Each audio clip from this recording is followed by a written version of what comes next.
Lahore city में chairman Mohammad आशिक की साहबजादी का निकाह मस्जिद में हुआ और शादी की तकरीब आशियाना हॉल में हुई। सियासी और समाजी रहनुमा शाहीन इश्क और इनकी फ्रेंड बिस्मा खान से खुसूसी इंटरव्यू किया। शादी की तकरीब में 100 से 150 अफराद ने शिरकत की।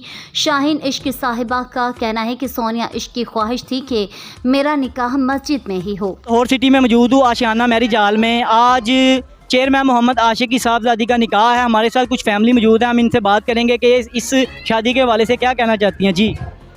जी बहुत प्यारा दिन है, मुबारक दिन है और सब आने वाले को खुशामदीद, वेलकम। कितने लोगों को यहाँ पर मदऊ किया? 100 से ऊपर है। हमारे साथ उनकी फ्रेंड मौजूद है बिस्मा, हम उनसे भी बात करेंगे, वो क्या कहना चाहती हैं। जी, आज मेरे फ्रेंड की शादी है और मैं बहुत इंजॉय कर रही हूँ और मेरी दुआ है कि अल्लाह पाक उसको हमेशा खुश रखे। हमारे साथ उनकी कज़न मौजूद है इकरा, हम उनसे भी बात करेंगे, वो क्या कहना चाहती हैं। अस्सलाम वालेकुम जी। मैं ये कहना चाहूँगी कि अल्लाह पाक उसे ये शादी मुबारक करे, उसे बहुत खुश रखे, आने वाली ज़िंदगी भरपूर खुशियों भरी हो और बस। हमारे साथ उनकी एक और दोस्त मौजूद है बिस्मा, हम उनसे बात करेंगे, वो क्या कहना चाहती हैं। जी अस्सलाम वालेकुम। अस्सलाम। मुझे बहुत अच्छा लग रहा है यहाँ पे, मैं बहुत इंजॉय कर रही हूँ और बस। इसके साथ ही अपने दोस्त फरूक अहमद को इजाज़त दीजिए। आप देख रहे हैं C1 न्यूज़ साहिवाल।